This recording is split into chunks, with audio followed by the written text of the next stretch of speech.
For tens of thousands of years, the Neanderthals roamed Europe's bleak grasslands, braving cave bears, mammoths, and the freezing winters of the Ice Age. And then they vanished. Their disappearance has stirred a debate and speculation for over a century. Still, the mystery lingers. I'm John Rhys Davis. Join me as we explore the prehistoric world of Neanderthal, next on Archaeology.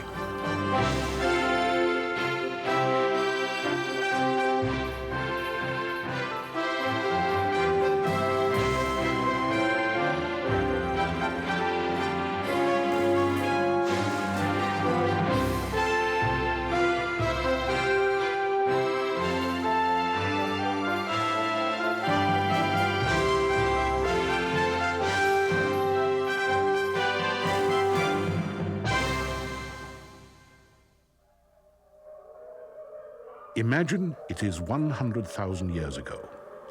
An ice sheet 1 mile thick grinds over Scandinavia and Siberia.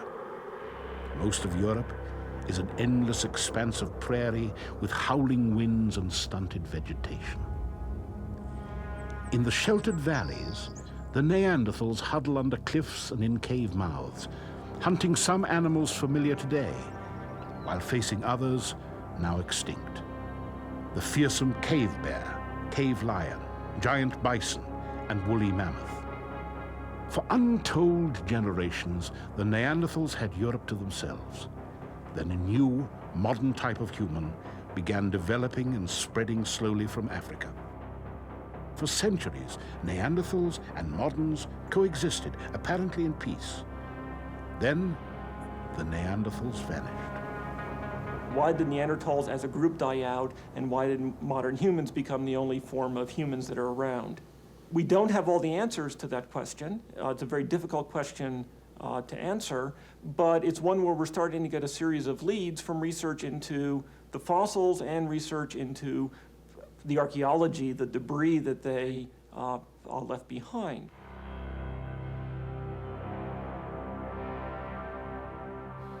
Our fascination with this beetle-browed fellow has not dimmed in the 150 years since we first made his acquaintance.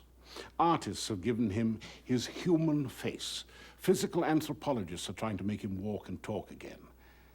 And the enduring question of his relationship to us remains. Did Neanderthal and modern man coexist in peace or conflict? Did they go their separate ways? Could they have interbred? Only one thing seems clear from the archaeological record. The life of a Neanderthal was not an easy one.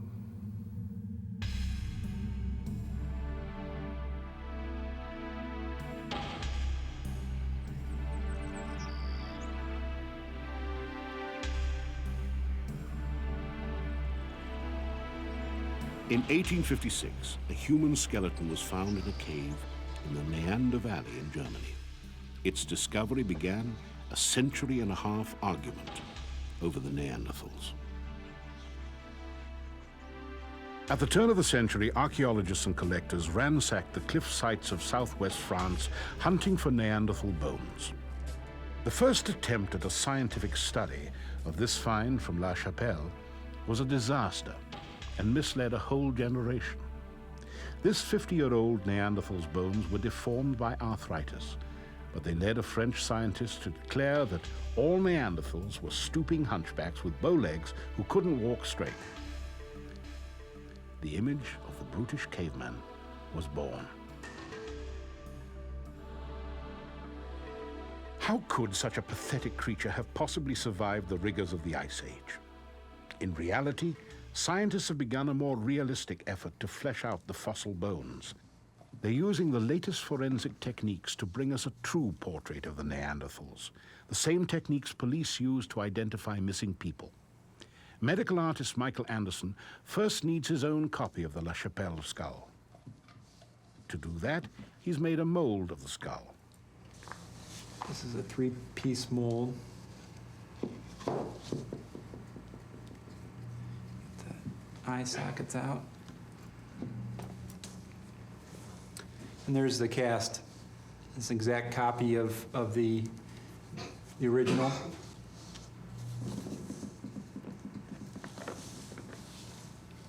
That's our final cast. The Neanderthal skull is similar to modern human skulls, and the measurements of the Neanderthal skull fit within the range of modern human populations. But there are some unique qualities to Neanderthal skulls, some of which are, it has a low forehead and high brow ridges here. It also has a large nasal opening. This is characteristic of Neanderthals, and this recessed chin. They don't have a pointed chin like a lot of skulls do in modern human populations. With the aid of a modern anatomy text, Anderson carefully applies clay to reproduce the exact shape of the muscles that were once attached to the Neanderthal skull. The muscles on a Neanderthal skull are exactly the same as what you find in a modern human skull. Pathologists have determined that this individual was about in his 40s, which is quite old for a Neanderthal, and he had 2 teeth left in the skull.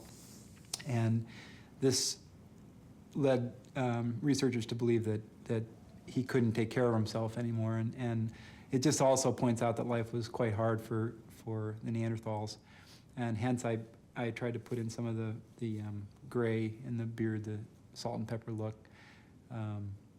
But most likely this person would have had scars on his face and would have been beat up quite a bit, and this is a fairly pristine view of it. But I think that this portrait would have been recognized by members of the tribe, though, in the Neanderthal tribe. And here is the entire Neanderthal, reconstructed by Anderson with the same meticulous forensic techniques. The ancient bones no longer give us an image of depravity and brutishness, but a startlingly familiar one of vigor and muscularity. First of all, one of the first things that you notice when you look at a Neanderthal, whether a reconstruction of a Neanderthal or just look at their bones, is they were extremely massively built.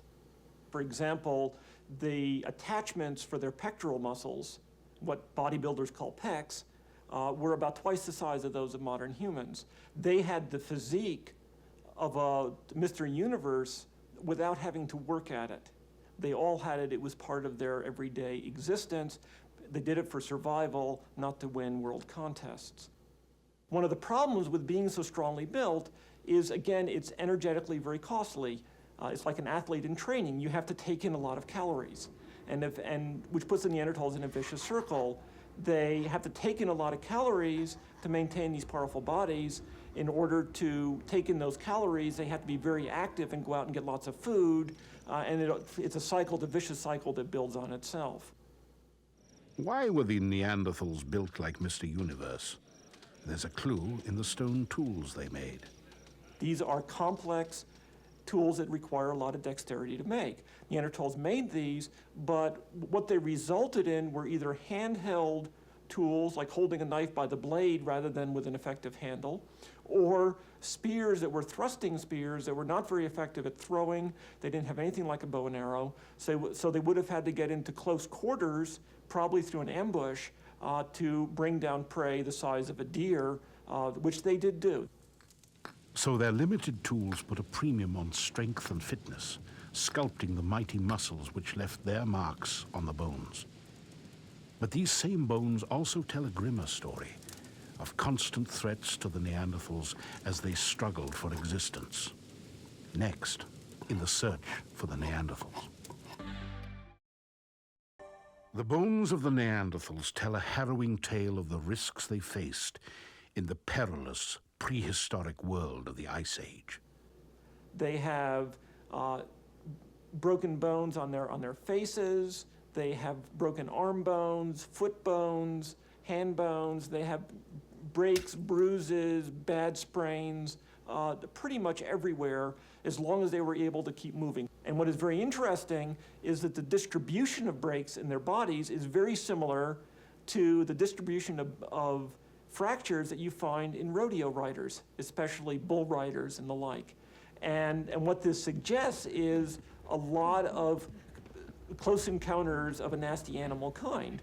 The trauma, the growth defects, the low life expectancy, all of it suggests to us that Neanderthals were having a tough time, and that any modern human population that moved into the area, that for whatever reason, whatever organizational or technological reason, was able to increase their life expectancy, to increase their survivalship of infants, of children, of adolescents. Any even very subtle increase in that, in those demographic aspects of their populations would lead over a few thousand years to a complete replacement of Neanderthal populations. But it wasn't just physical risks that put Neanderthals at a disadvantage. Louis Binford, who's studied Neanderthals for nearly 30 years, thinks more subtle aspects of behavior made them less able to cope with change than modern humans. One difference seems to have been their inefficient use of fire. Modern man has, we'll say, relatively poor fuels in a fuel-scarce environment.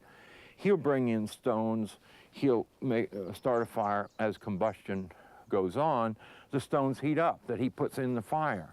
Then after the fuel is burned down, he's still got radiant heat. He can move those warm stones into a sleeping area or whatever, and they appear in the archaeological site as fire-cracked rock.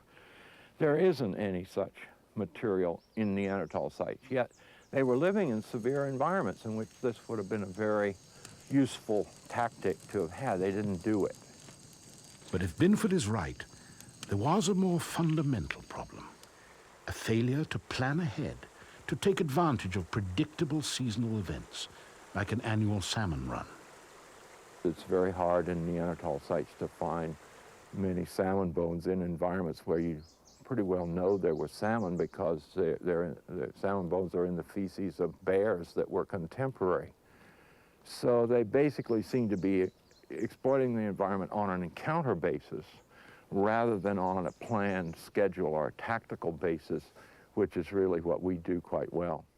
So did Neanderthals die out because they were unintelligent? The skulls tell us that Neanderthals had brains as big as ours, sometimes even bigger. The question is, how were they using them? I think Neanderthals were smart, just that the way in which their intelligence was organized and in terms of what it made possible was perhaps a bit different. A group of people who needed a Head Start program to make them like us. I think that's perhaps romance, because it doesn't address the issue, what were they really like? And that's what we'd like to know, and a lot of people are trying to find out. What were the Neanderthals really like?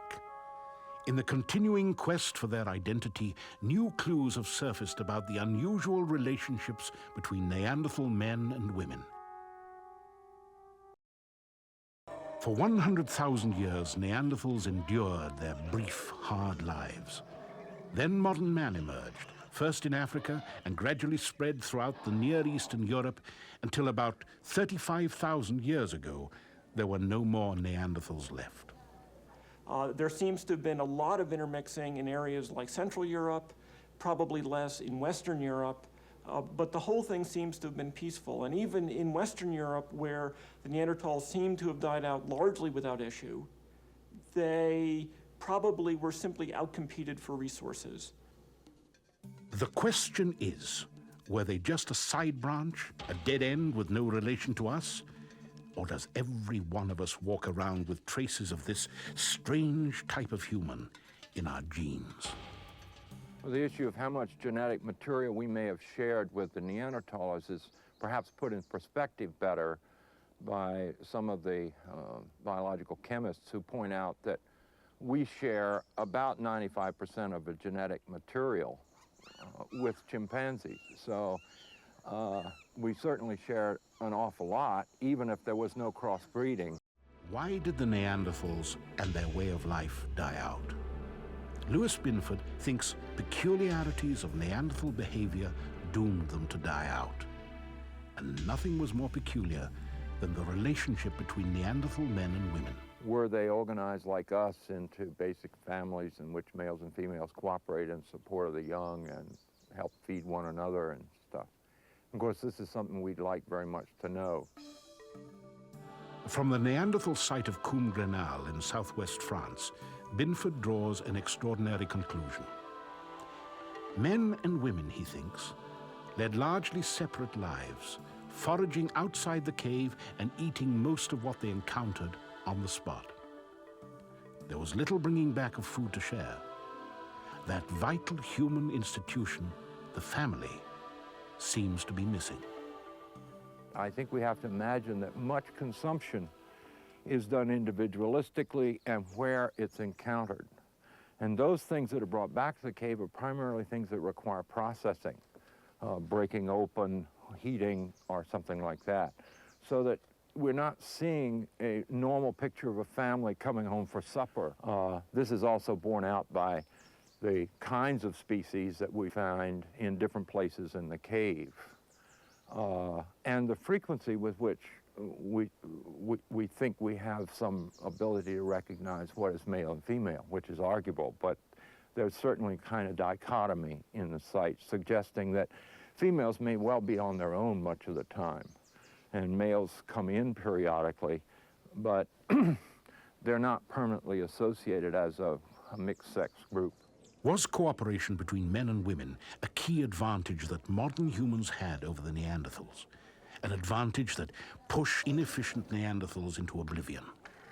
Many disagree with Binford and point to evidence suggesting a concern for family. In fact, a Neanderthal mind hauntingly like our own. The Neanderthals were the first humans to intentionally bury their dead.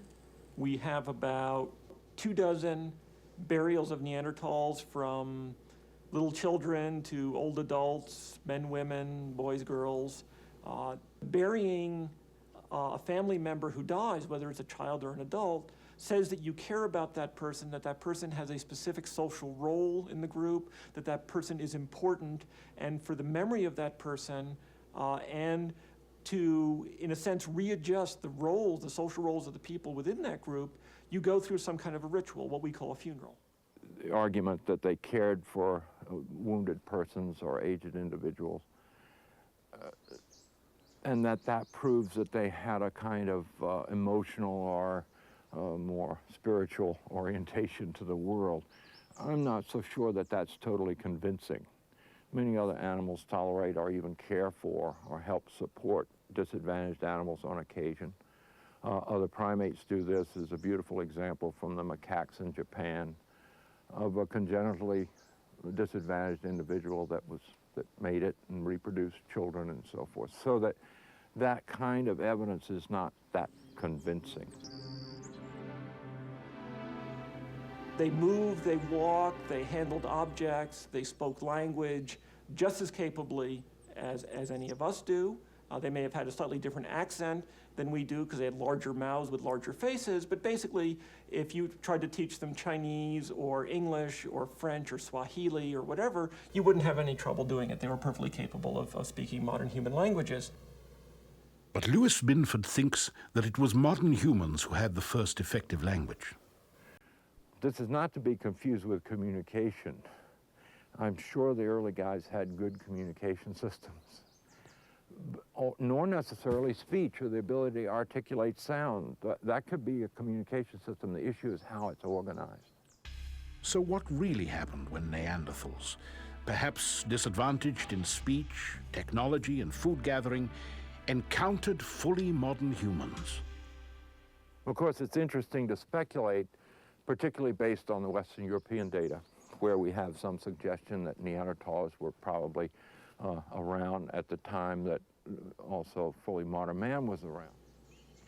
They gradually spread, they intermixed with the Neanderthals, they produced offspring with them who would have ancestors both of Neanderthal and modern human biology or anatomy, and that the resultant populations would then spread further west and further north, eventually establishing what we call early modern humans and leading to the eventual disappearance by 35,000 years ago of what we call Neanderthals.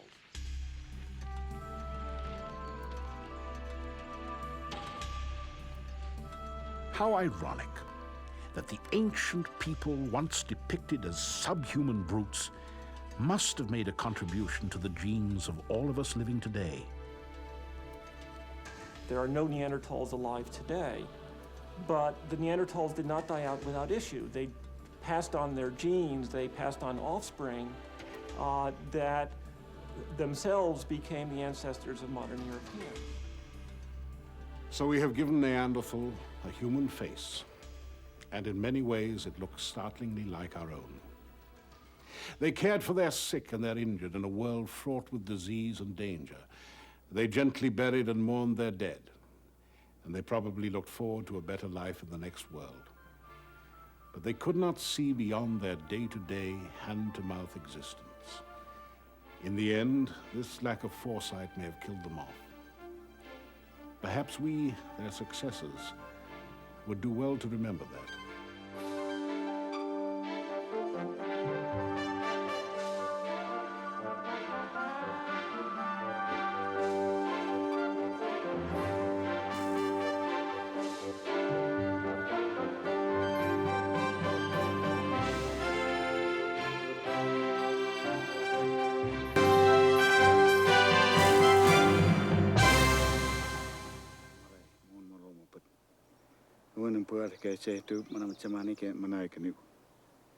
In the American Southwest, Native American ceremonies still flourish. Each spring, the tribes celebrate the return of the sun's warmth and the renewal of life-giving rains. Prayers are dedicated to the 4 sacred directions, marked out by the daily path of Sun Father, who illuminates the living world by day and the underworld of the dead by night. Not all the rituals are solemn occasions. Each spring, the Southern Ute tribe holds a dance dedicated to the bear, the founding figure of their culture. Some stories tell how the Utes are descended of a union between a supernatural bear and a human warrior. Though the bear dance is mainly a social gathering, and it's the young women, not the men, who choose the dance partners, it is also a sacred celebration of the tribe's origins. Behind the power and vitality of these origin ceremonies lie some challenging questions for science. Just when and how did people first begin to live in the Southwest's parched desert landscapes? How did they develop their special knowledge of survival, passed down across generations? The clues lie buried here, in a cave site high up in a desolate Utah canyon where prehistoric people lived, hunted, and were buried from 20 to 80 centuries ago. But special problems loom for Southwestern archaeologists. They must contend with the reckless looting of sites by pot hunters and collectors who churn up the soil layers so crucial to the archaeologist's understanding. And science also faces the opposition of many Native Americans, increasingly angry that archaeologists continue to disrupt the long sleep of their ancestors. But archaeology itself has not been blameless in the plundering of the Southwest. Digging in the name of science, scholars have treated the remains of ancient Americans as objects for clinical study, not reverence. Today, with the help of new technology and under the watchful eye of Native Americans, they are discovering that science need not disturb the spirits of the dead.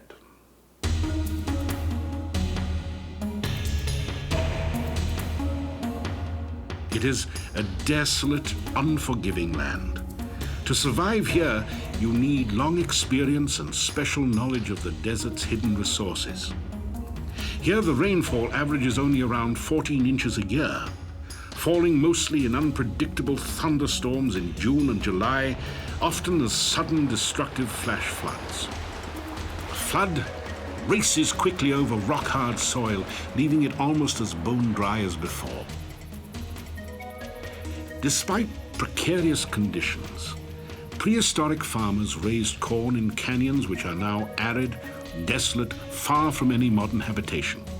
They left evocative ruins of pueblos, the builders known to us in legend simply as the Anasazi, or Old Ones. Today we have a good idea of what happened to the Anasazi. Intense drought forced them to abandon most of their sites only a couple of centuries before the Spaniards arrived, and their descendants are living in the modern pueblos of today. But still the questions linger. Who came before the Anasazi? And how did people live before there was corn? Ancient images carved on the canyon walls seem to tell us of an older, legendary time before farming, when the hunting way of life first drew people into these barren canyons. To get enough to eat, the hunters led a mobile existence, sheltering in caves for a few months of the year before moving on. This was one of their stopping places. Old Man Cave near Blanding, Utah.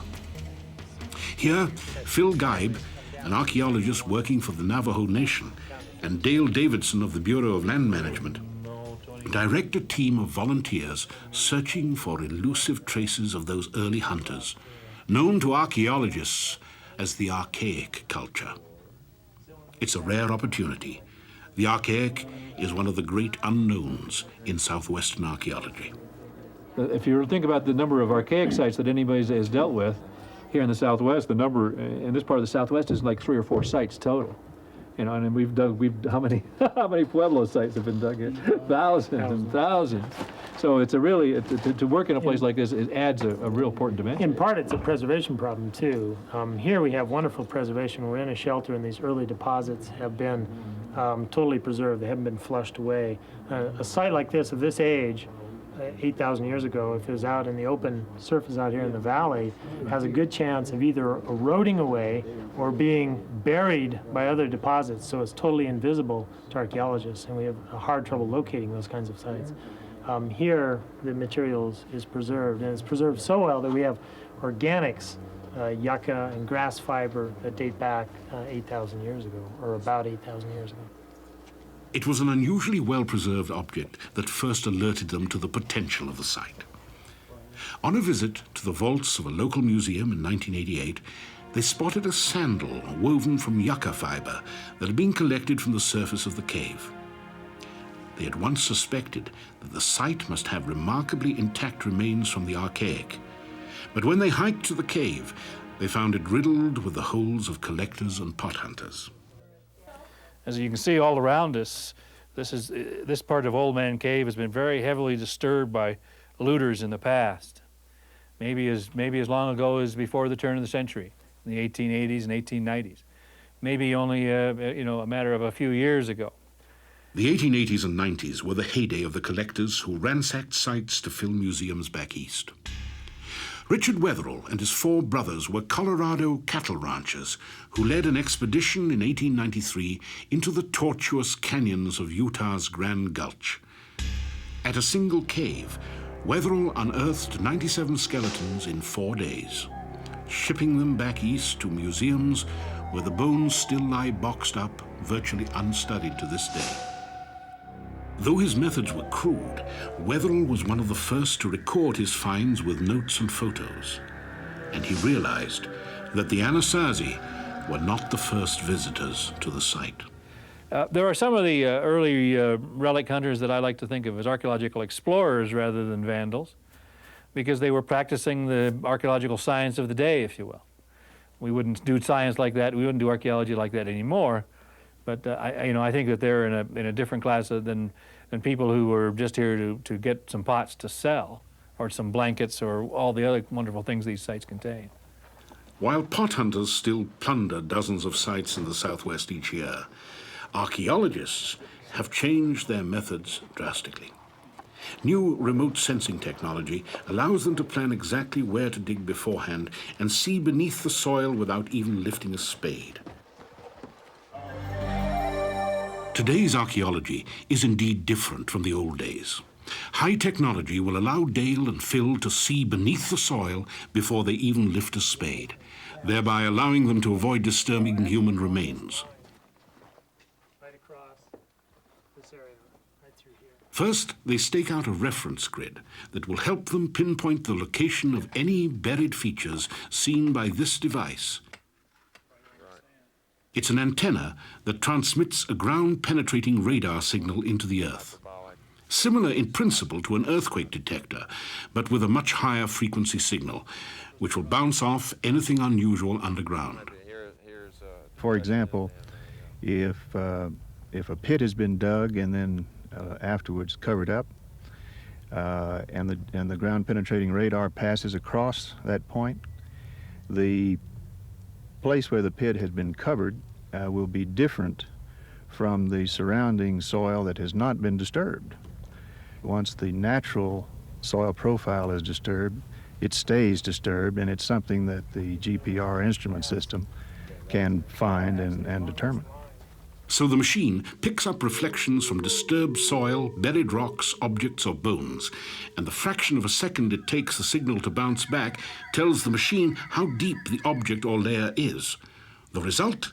A continuous map of the hidden world beneath their feet. They can review the map on the spot, but in a computer lab, the radar record is even more revealing. This particular line here, you can see the normal geology, and again there's a disturbed zone, and this disturbed zone has the normal geology above it, so it's another place that was disturbed a long time ago. The geology had time to settle in above it, and this is something that should be dug up by the archaeologist and investigated. It's probably a very interesting undisturbed site. The pot hunters haven't found it yet. So like eyes beneath the soil, the radar helps them plan the dig. They know in advance where to expect ancient pits, burials, or pot hunters' holes. Early morning in Combe Wash. It's already 90 degrees Fahrenheit, and it will be 100 by noon. A team of volunteers from the Four Corners School begins the quarter-mile trek up to Old Man Cave. But there are always surprises once they finally begin to probe the soil. The exceptionally dry conditions in the cave have preserved materials that would normally be destroyed, such as fragments of an 8,000-year-old sandal woven from yucca, nearly identical to the one in the museum that led Phil to the site in the first place. So here's the sandal fragment. Now that we took it out of the deposit, there's still sediment underneath here, ashy charcoal sediment. And it's actually resting on top of a mono fragment, something they would have used to grind small seeds with. They threw it out in the trash. It's just part of the trash deposit. And it's just fortuitous that it's resting on the mono. You can see how the loop here is draped over the surface. Very open sort of sandal. They usually packed it with grass or juniper bark to make it a little more comfortable. Quick to make, though. An experienced person could make one of these in one sandal in perhaps about 10 minutes or so. So they're sort of a disposable technology. But what was life really like for the people who wore the sandals 8,000 years ago? R.G. Matson of the University of British Columbia is an authority on these ancient desert dwellers. The archaic people here, the ones who lived here 6,000 to 8,000 years ago, made their living by hunting and gathering. They probably hunted a wide range of animals. We have remains of deer, for instance, in this cave. And they also gathered a number of different things. To recover animal bones, seeds, and other evidence of diet, the excavators carefully sift each bucket load through a fine mesh screen, even though it kicks up a choking dust. The one gathering thing that we have a lot of evidence for is Spirabolus, or dropseed grass. And the other two sites of this age also have lots of evidence of dropseed grass. So that was one of their staples. They probably moved very frequently over the landscape, so that they never stayed in an area more than a few weeks at a time. So they cleaned out the resources in an area, the animals, the plant resources, and then they'd move on to another area. But they probably made fairly regular annual rounds. Surprisingly, clues about the archaic people even come from the vegetation surrounding Old Man Cave today. Nancy Coulomb of the U.S. National Park Service is a botanical expert who is comparing present-day plants with the evidence of those consumed by the cave dwellers 8,000 years ago. The big question for us is, what was life like for these people? And a big chunk of that life is going out looking for plants. And so we need to know how far on a daily basis did people have to travel to go get lunch and dinner. The remains of ancient lunches and dinners are right here in the dirt. The excavators are probing a prehistoric hearth. They will sift it for traces of ancient pollen and seeds. So we are picking up the results of prehistoric accidents in the kitchen. And by looking at lots of those accidents from different hearths all across a site and then all across a region, we can determine fairly well what people are cooking. These people had a tremendous impact on their environment, and they created the environment to some extent that we see around us today. They ripped up whole plants. It's really common. What you find is you find whole grass clumps that they have ripped out of the ground and brought back to their cave, and they then extracted the seeds there. They were not exactly ecologically minded. So did they thoughtlessly strip whole canyons of their vegetation and then move on? Or did they carefully protect or even propagate the wild grasses so crucial to their survival? Someday soon, science may have the answer. The American Southwest is a storehouse of archaeological treasures.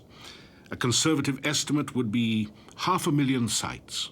But that rich legacy is darkened by continuing vandalism, ruthless robbing by collectors and pot hunters, and contempt for the remains of ancient Native Americans buried at the sites. Vandals like to express what they do as not being grave robbing. You know, they're looking for artifacts, they're doing anything else, but they're not grave robbing. But in fact, the kinds of artifacts they look for in the modern day, pots, blankets, the things that they can find a most ready market for, are from graves. So there's no way that that you can come to any other conclusion than they're grave robbers. That's right. And anyone who do that is showing the worst kind of disrespect that I can think of.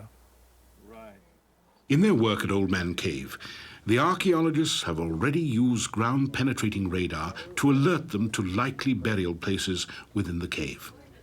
But as they begin digging down through the layers, they come across obvious signs of a prehistoric human grave dug into the site long after the period of the archaic hunters. We started an excavation unit right here, 1 meter square, and just shortly into it, we discovered there was a break in the strata with a pit, an intrusive pit feature. After a little bit of exposing, we realized we had a knee of an individual interment that had not been looted yet by the pot hunters. Once we discovered it was a burial, we shifted over our excavation to here because we're not interested in disturbing human remains. We were interested in getting down to the early archaic deposits. So we shifted our unit over and kept going down. And then we encountered this other feature here, which is a rock-lined pit that also starts up at the Basketmaker 2 level. It might be a burial as well, and so we wanted to stay away from it. And so we're sort of caught between two areas here, and so we had to cut around both of them and excavate down.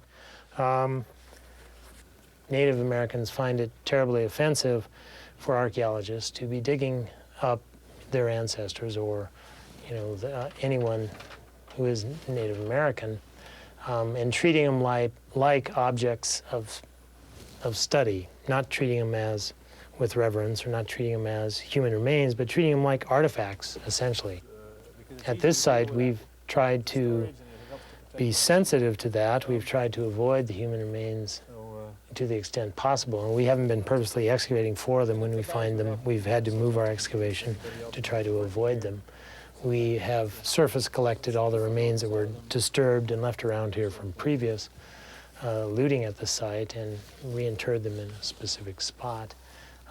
At some point, they might get proper reburial if we can notify, the appropriate tribes that would be interested in such a practice or a rite of reburial. But what about the tens of thousands of Native American skeletons still boxed up in museum storerooms? A recent statement by the organization American Indians Against Desecration concludes, with 500,000 of our ancestors in laboratories, museums, and universities, we suggest it is now time to have some serious discussions on the meaning of respect. There have been hundreds and hundreds of bodies that have sat around in museums for 100 years or more and have not received very much study. So it's hard to defend a position when you haven't done anything with all these existing collections. Oh, why do you need more? It's a matter of equal treatment. We treat Anglo graves one way, we treat Indian graves another way. And it's just a matter of trying to bring the two together so we have equal treatment. And it's not a bigoted way of approaching life.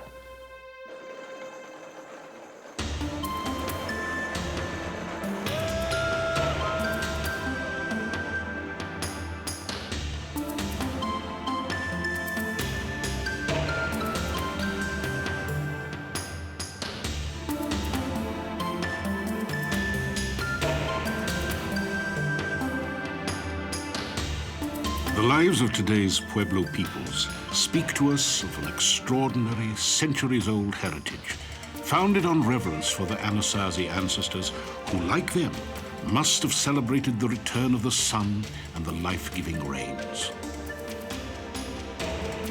Today, science has taught us much about those ancestors and about the still earlier hunters of the Archaic. Often, our knowledge has come at the expense of Native American values. Pot hunters and vandals continue to threaten the ancient graves. But with the help of sophisticated remote sensing technology, archaeologists can now excavate a site without destroying or even touching skeletal remains. Now, perhaps, a new way forward for archaeologists in the Southwest is possible.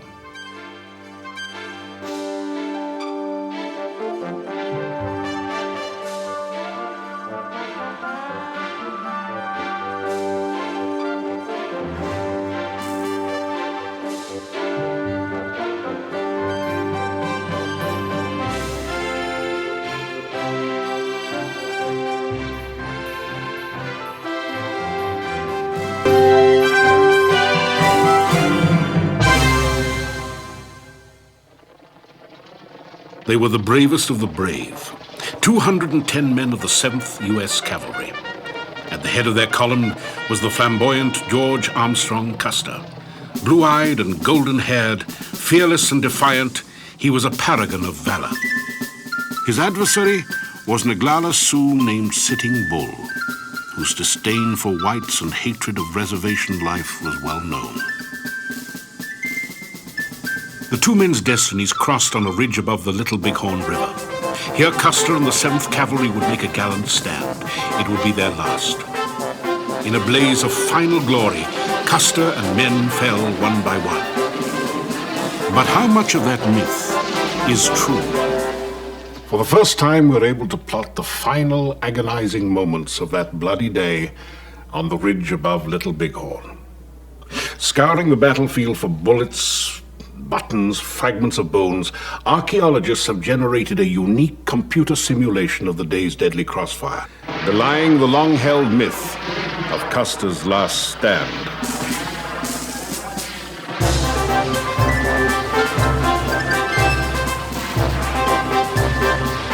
"200 miles southeast of the Little Bighorn battlefield, the Black Hills rise above the Great Plains. It is here that the story of Custer's last stand begins. To the Sioux, the Black Hills were the center of the world. They were willing to fight for it at all costs. America was moving west. In the lead was the United States Army. The Sioux and the Northern Cheyenne struck back. They attacked wagon and supply trains moving through the region. In 1868, a peace treaty was signed. It promised the Indians control of the Black Hills forever. But the promise would soon be broken. Gold had been discovered, and miners spilled onto Sioux sacred land. Thousands of Indians refused to accept the invasion and roamed in the unceded lands of Montana and Wyoming. The United States government issued an order to the Indians to return to their reservations by January the 31st, 1876. January rolled by, and they had not complied with the order. 3 army columns were dispatched to the northern plains to round up the Sioux and return them to the reservation. In one column was the 7th Cavalry under General George Armstrong Custer, a Hero of the Civil War, Custer was a bundle of contradictions. Hungry for success, he would fall victim to a succession of errors in judgment. One fatal mistake would be to attack Sitting Bull. The Sioux spiritual leader had a vision in which he saw soldiers on horseback coming down like grasshoppers, falling into camp. Dead soldiers. Sitting Bull summoned the Sioux and the Cheyenne to Rosebud Creek near the Little Bighorn River, and they came by the thousands. On the 25th of June, Custer attacked. What happened next is a legend of frontier history. But until recently, the full story has remained untold. In 1983, fate handed archaeologists a unique opportunity. A prairie fire had swept across the battle site, fully exposing it for the first time in nearly 100 years. Doug Scott, working with the National Park Service, and Richard Fox co-directed an excavation of the battlefield, which included the innovative use of metal detectors. We essentially lined up on with a group of people, what might be called a skirmish line, and just marched across the battlefield. The archaeologists unearthed more than 9,000 artifacts and remains. Each find was a silent reminder of bloodshed in anger more than a century ago. Here at this particular marker is probably one of the most poignant artifacts that we ever found. It was single finger joint with a ring similar to this one still around the individual's finger. It represents some of the 30 widows and orphans left behind, not to mention the men killed. Just beneath the battlefield's scorched surface, the metal detectors signaled hundreds of bullets and spent cartridge cases. For the first time in more than 100 years, archaeologists were now able to reconstruct the Battle of the Little Bighorn. That reconstruction would show the deadly crossfire Custer's men had faced in the last moments of battle. It would also answer the old question, did Custer ever fight a heroic last stand? The Battle of the Little Bighorn has long been one of America's most studied conflicts, yet much remains speculation and myth. The Custer myth really starts here. It's a very venerable myth, started virtually as the gun smoke wafted from the field.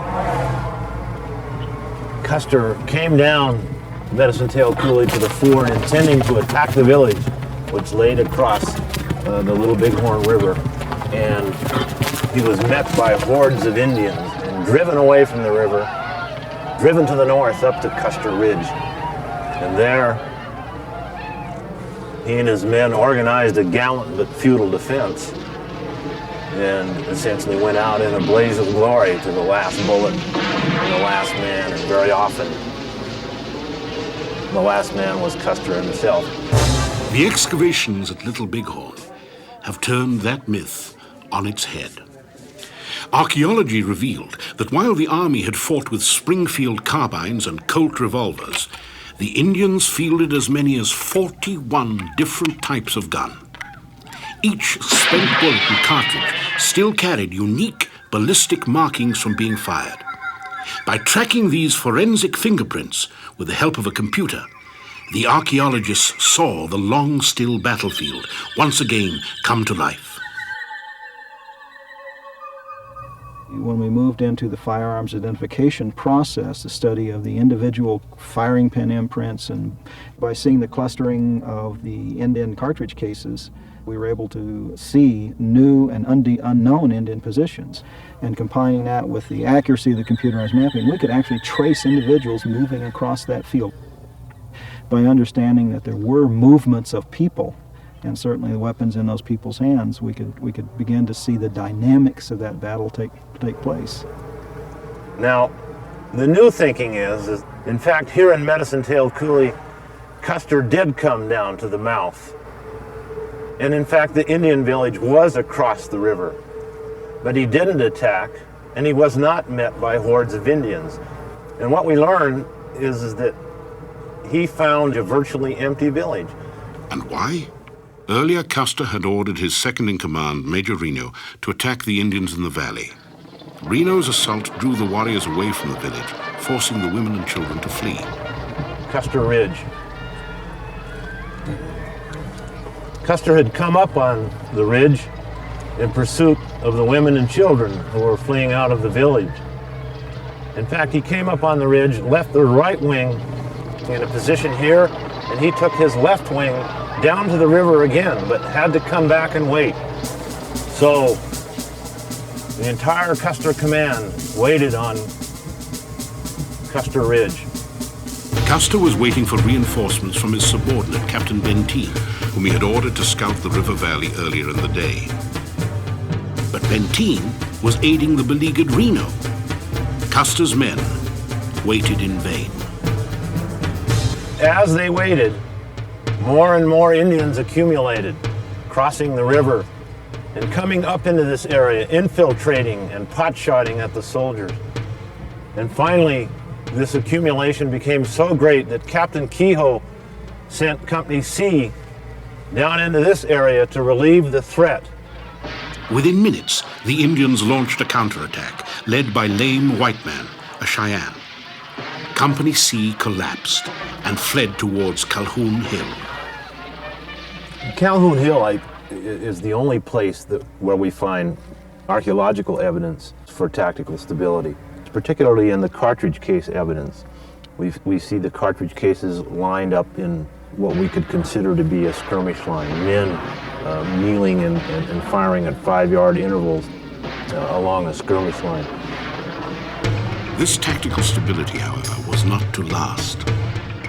It would be the beginning of the end. Custer's men were swept away by a tidal wave of warriors, led by the Hunkpapa Sioux Gall and by the legendary warrior Crazy Horse. Gall had lost 2 wives and 3 children to Reno's earlier surprise attack on the village. In vengeful fury, Gall forded the Bighorn. He threw himself at the doomed men on Calhoun Hill. Crazy Horse joined the attack. Together, they drove the soldiers to Custer Hill and surrounded them. In desperation, some soldiers attempted to flee towards the river, but were trapped in a deep ravine. Finally, the Indians overwhelmed Last Stand Hill and killed the last few remaining soldiers there, poured over the top, down toward the river, and into the deep ravine area where the last men were killed. The battle was finally over. It had taken less than an hour and a half. So we find, actually, in the myth of the last stand, there was in fact no last stand. But it was a desperate struggle with confusion, chaos, and panic and terror, just as most battles are. In fact, in most decisive battles, the end comes through psychological debilitation. To flesh out the scenario suggested by the archaeology, Fox turned to a long-ignored source, the historical accounts and paintings of the battle done by native warriors themselves. They indeed verify the outlines sketched by the new archaeological data. The Indian accounts use metaphor for panic and terror. They acted like they were drunk. They fired wildly in every way. They acted as if they were crazy. They played dead, and many other types of metaphors. We find that the soldiers did not fire their weapons very often, and in some places not at all. And the Indian accounts, many of the Indian accounts confirm this, and some of them even say they threw their weapons away, which again is indicative of the terror going on at the time. And in fact, in many instances, the Indian bullets correspond with the memorial markers on the battlefield, indicating that, yes, soldiers did die there, but not in a fighting mode. By tracing Indian accounts to those positions, we hear stories of men running and generally trying to find safety and hide. But I do want to point out that this is not cowardice. And these men entered battle, and they were brave. But when the psychological effects of terror overcome you, it makes you helpless. Instead of the gallant, heroic last stand, we see the human aspect of fear and panic, the psychological factor.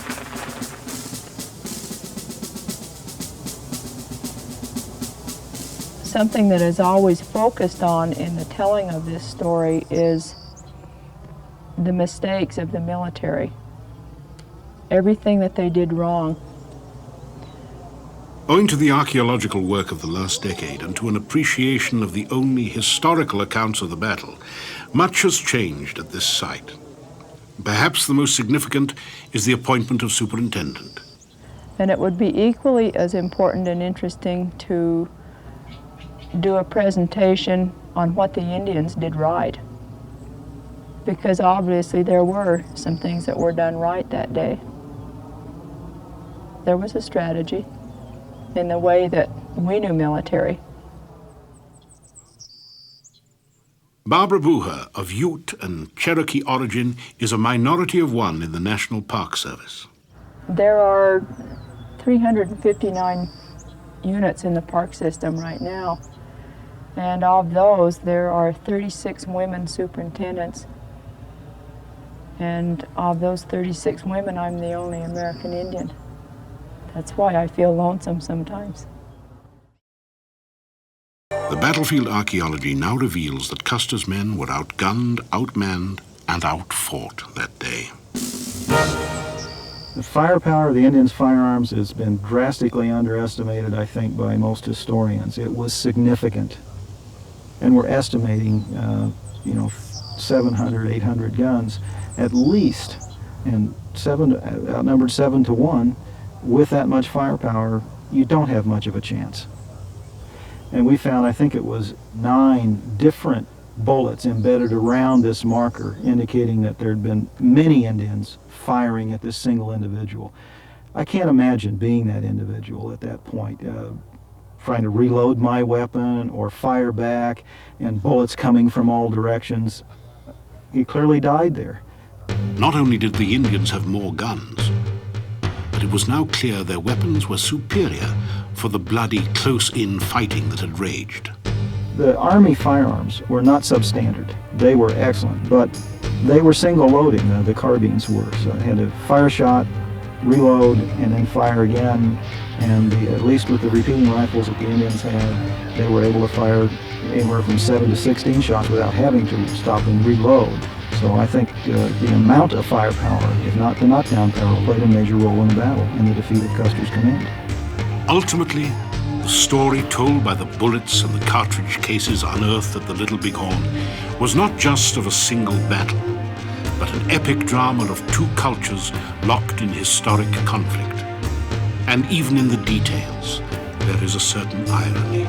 The cartridges the Indians were using, these 44 caliber, these small 44 calibers, were manufactured in Hartford, Connecticut.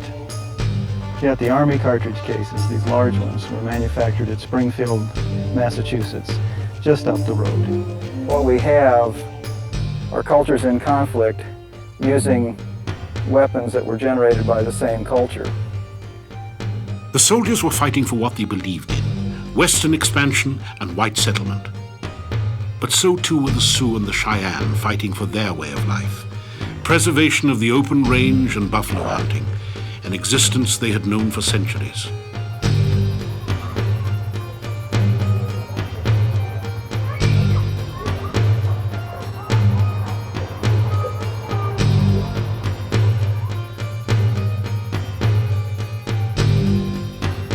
In the long run, the Indians won this battle, but lost the war. Within a short 8 months, most Sioux and Cheyenne would be back on the reservation, and Sitting Bull, the last of the Indian leaders considered hostile, had been forced to surrender.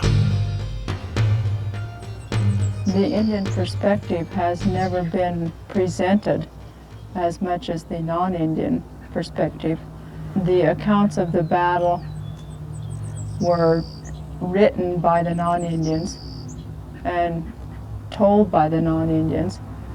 And I think there have been a lot of misconceptions because Indians are inherently quiet people. We're not a people that documents and writes. All of our histories are oral. And in the past, I think it was easier for the public to deal with us after we're dead. Kitty Bell Dearnose, a Crow Indian who grew up here, now is museum curator. She oversees the care of some 24,000 artifacts and over 2,000 photographs of 7th Cavalry and Indian leaders of the period. In our collection, we have about 150 photographs of George Armstrong Custer, and from what I understand, Custer was a man who liked to be photographed and made sure that he was well photographed. I'm becoming very familiar with the man. In 1991, Congress changed the name of the site from the Custer Battlefield to the Little Bighorn Battlefield National Monument. I was happy. I was happy about the name change because my grandfather is buried in this national cemetery. He was an Indian scout here, and my great-grandmother, Kitty Dearnose, is buried with him. And so this is my home, and I feel that the name should really reflect the geography of this area rather than somebody like Custer, who was here less than a week's time. This battlefield was once a shrine to the American military and a symbol of white dominance over Native Americans. Today, a new monument is planned to honor the Indian warriors who fell at the Battle of the Little Bighorn. It is a measure of how much the American historical consensus has altered that such a commemoration can take place, and a testimony to a willingness to confront the archaeological truth about the past. These guys that were here at the Little Bighorn were more than just pictures in books, and sometimes I can even visualize them out on the battlefield in the heat of that day in their military woolen clothing and having just ridden 20 miles to this battlefield, and the terror and the fear and the heat and the exhaustion. I feel sympathy for them in the heat of that Sunday afternoon in June.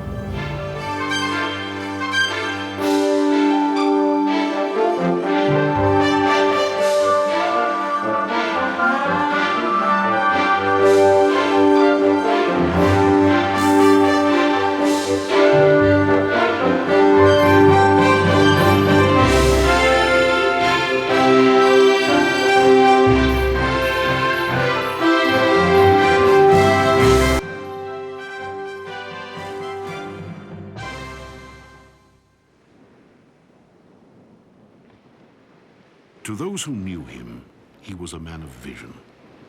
His name was Martin Frobisher. His dream, to find the elusive Northwest Passage.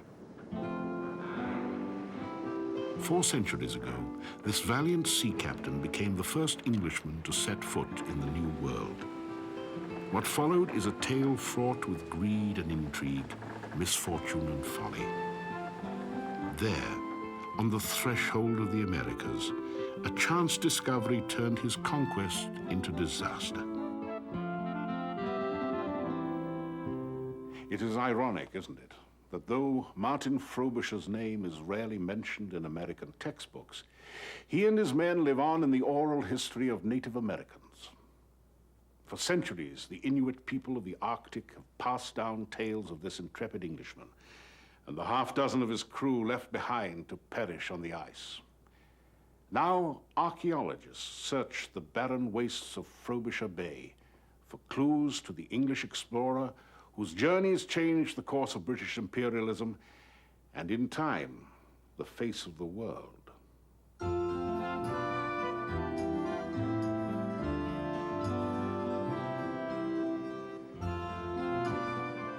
Above the Arctic Circle, north of Canada's Quebec province, is Baffin Island, 180,000 square miles of frozen wilderness and jagged coastline. Near the southeastern tip, barely visible on a map, is a bleak, rock-strewn island called Kodlunan, the island where white-skinned men lived. In 1861, an American explorer, Charles Francis Hall, was lured there by a rumor. Looking for traces of the Franklin expedition, which had perished there in 1847, he learned little about it from the native people called Inuit. But they told him a strange tale of an English explorer. For 300 years, the story had been passed down orally from generation to generation. The Inuit never knew his name, but they remembered his peculiar passion for rocks.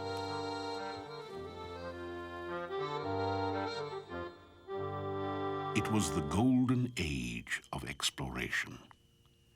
In less than 100 years, half of the world had been discovered. By the middle of the 16th century, the pioneering voyages of Columbus were history. Now untold riches were flowing back to Spain on the trade winds, while Portugal was bound for Cathay and the fabled wealth of the Orient via the Cape of Good Hope. In England, the burgeoning new empires to the west were looked upon with envy. Merchants and traders, the backbone of the English economy, clamored for overseas markets and colonies. For them, the golden age of exploration had yet to begin. Shut out of the New World by the Spanish, they dreamed of a route to the Orient over the top of the Americas, a northwest passage. An experienced navigator and leader of men by his late 20s, the English sea captain Martin Frobisher was determined to find this northwest passage. In 1576, financed by a small group of London merchants and noblemen, he was able to put to sea in two tiny barks of some 20 tons each, the Michael and the Gabriel. Aboard was Lieutenant George Best, who would keep one of the few eyewitness accounts of the voyage.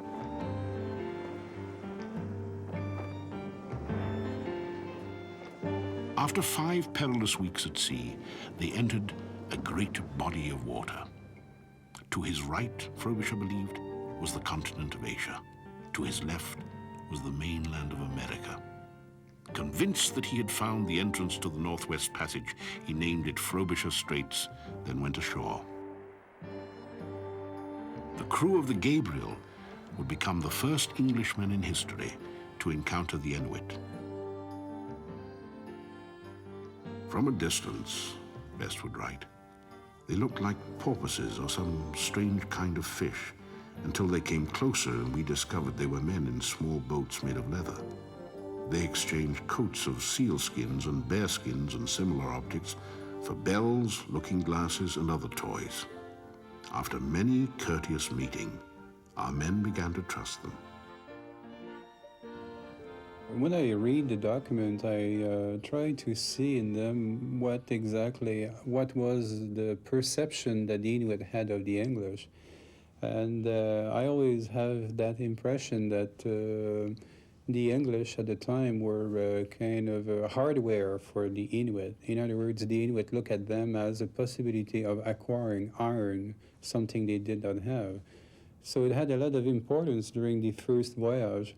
So one day, contrary to Master Frobisher orders, 5 sailors went to land, probably for the hope of making a quick profit with the Inuit. So they went with the shore boat to land, and the Inuit captured those 5 people. Without the shore boat, rescue was impossible. Frobisher's luck was running out. Before he left, according to custom, he took 2 tokens of possession. The captain, notwithstanding, desirous to bring some token from thence of being there, was greatly discontented that he had not before apprehended some of them. And therefore, to deceive the deceivers, he wrought a pretty policy. For knowing well how they greatly delighted in our toys, and especially in bells, he rang a pretty low bell, so that in the end one of them came near the ship's side to receive the bell, which, when he thought to take at the captain's hand, he was thereby taken himself. For the captain, being readily provided, let the bell fall and caught the man fast, and plucked him with main force, boat and all, into his bark out of the sea. The Inuit was exotic proof Frobisher had been to a new land. In England, no one had ever before seen or heard of such a strange infidel. But the other souvenir, a lump of black rock, would cause a sensation. One story has it that a piece of this rock was put in the ship's furnace to see if it would burn. And at red heat, it didn't burn, but when they took it out, there were spots glowing or shining that looked very much like gold. And what had actually happened was that this rock, or a portion of it, had reacted with the oxygen of the air and produced a material of a different color. The rock otherwise would have been black. The whole thing would have been black, but on this black background were sparkles of so-called gold. Back in London, expert opinion on the gold-bearing property of the rock was confused, perhaps deliberately so. At any rate, a rumor swept the city of the presence of gold in the territory visited by Frobisher. Then, as now, the hope of striking it rich proved irresistible, and the rush to be in on the deal even swept along Queen Elizabeth I, who loaned Frobisher a ship from the Royal Navy and invested £1,000 of her own money in the venture.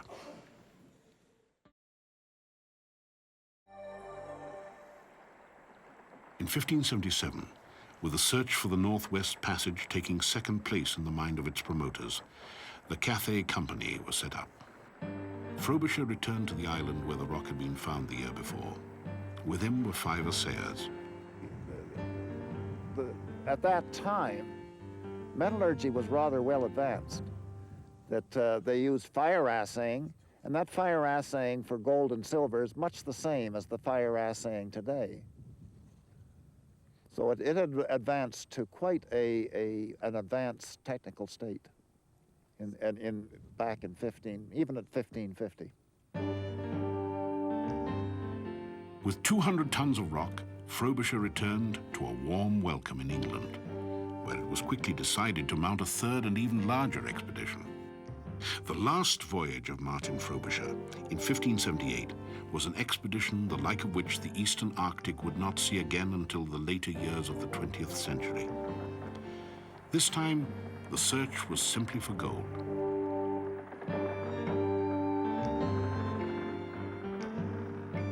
To protect and develop the potential riches of Meta Incognita, as named by Her Majesty, 100 men, Marines and miners, would be left behind to found a settlement.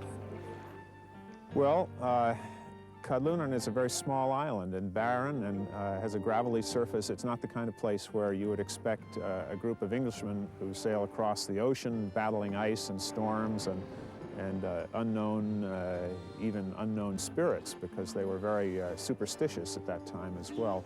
It's not the kind of place you'd expect people to want to live. It's not a cozy spot at all. It's very exposed. The only attraction is that it had these ore sources that Frobisher thought contained gold. And so the major activities on the island are those associated with a mining venture. There are 2 mines recognizable on the island now, one in the center, a big deep trough about maybe 50 meters long by 4 meters deep, where they extracted a lot of this ore, and a second one that cuts down through the edge of the island. There are 3 other major features on the island that are actually structures that were built by the Englishmen. One was a blacksmith shop, which contains a lot of fire brick, charcoal, coal, the remains of ironworking, a very interesting feature. Another feature the English had built was the assay office. And while we maintain it's an assay office, we find in it fragments of crucibles and coupels. Crucibles and coupels were used by the assayers in order to test the minerals to see if they were containing any precious metals.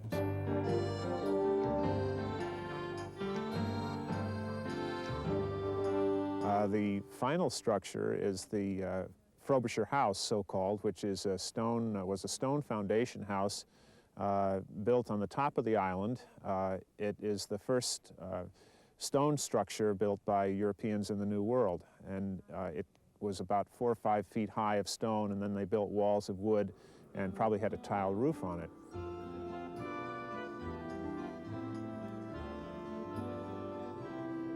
So the third summer, they built their base camp on this small island, which they would call Codlunan Island. and the plan of founding of a colony was abandoned because the two of the ships that were bringing prefabricated houses on that voyage, they were caught in the ice and they sank, so they never left the people. The Inuit have a story they tell, which is a very strong tradition here in the Frobisher Bay area, that when Frobisher completed his voyages, he sailed away with this large group of ships, but somehow left behind a group of Englishmen who had to survive over the winter by building a house on Codlunarn and then in the spring building a boat out of the caches and supplies that Frobisher had left behind on Codlunarn Island. By all English accounts, no one remained on the island after the final voyage. What could be the origin of this unusual legend? This makes you wonder if these are the same Englishmen who were lost by Frobisher in 1576 when his group of 5 sailors and their boat was captured by the Inuit. Perhaps, in fact, this group did survive in the area and continued living somehow and came back just at the time of the Frobisher voyages were completed, discovered the remains, and tried to escape. According to the Inuit, they sailed away but got trapped in the ice in Frobisher Bay.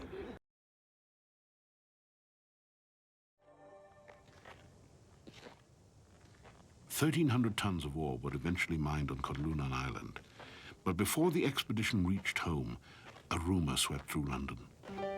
The ore was worthless. It turned out to be a common mineral called hornblende. The rock itself contained very little gold, and actually so low, the scientific interest is that not so much that there is gold in it, but the scientific interest is because it contains so little gold.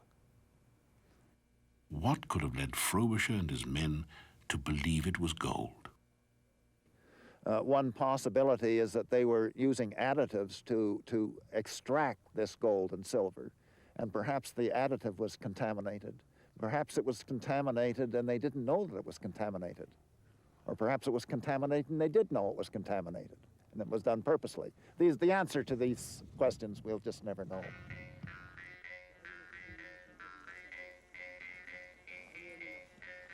The Frobisher expedition found neither the Northwest Passage to Cathay nor the gold they so earnestly sought. But as artifacts increasingly suggest, could Frobisher's quest have been a gold mine for the Inuit?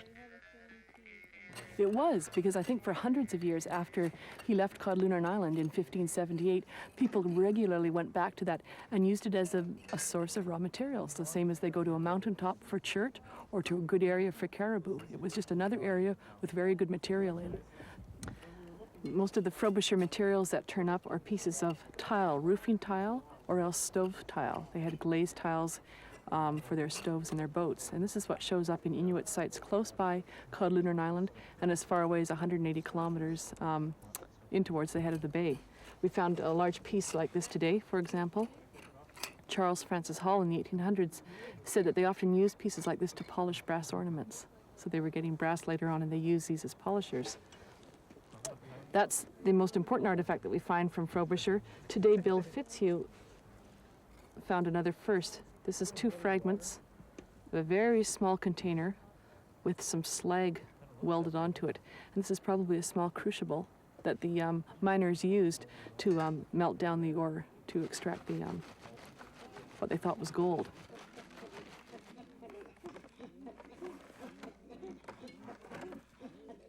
The archaeological evidence slowly mounting up is shedding a new and fascinating light on the contact between 2 different cultures. The impression that a lot of us have when we talk about contact situations is that the Inuit were just waiting in the wings, waiting to become integrated into European society, into the old world culture. But when we come across these very early sites, we see the opposite happening, that yes, there'll be European materials on the sites, but what is happening is that it's becoming integrated into the traditional way of life. So they may be using European materials, but not in the way the Europeans intended. So they'll cut up pieces of metal and make them for their end blades rather than use stone. They use these pieces of pottery to rub other artifacts as whetstones, and they're using them in a traditional way rather than in the way the Europeans intended.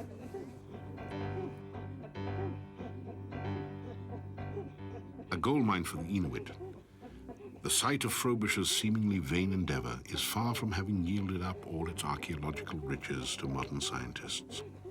But there is another respect in which this Elizabethan exploit was to have far-reaching consequences.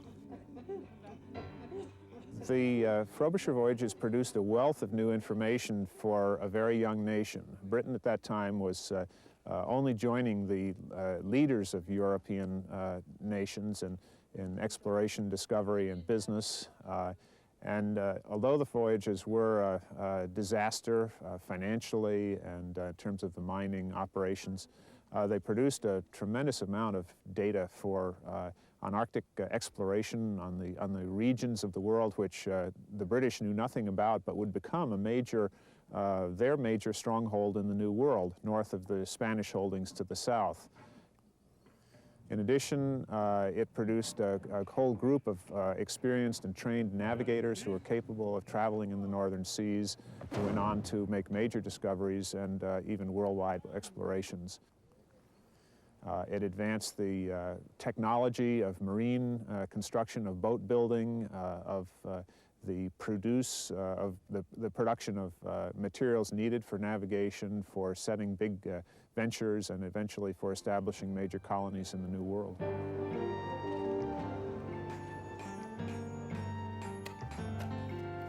The sequel was not long in coming. In 1584, barely 6 years after Martin Frobisher's last voyage to the eastern Arctic, the ships of Sir Walter Raleigh returned from the New World with exciting news that spawned a new round of joint stock companies. This time, their sights were set on the eastern seaboard of America, on a stretch of land which was named in honor of the Virgin Queen Elizabeth. This time, they would not fail, and Virginia would become the nucleus of a flourishing settlement in the New World. George Best had prophetically closed his journal of the 3 voyages of Martin Frobisher with this entry: "There is no doubt that when the land is examined more closely, it will make our country both rich and exalted."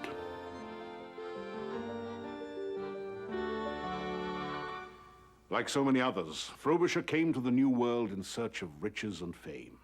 He dug only fool's gold, and his name has faded from the rolls of the great explorers. But his skills as navigator, geographer, and savvy financier pointed the way for those who came after, and helped make possible 300 years of British dominion over the colonial world.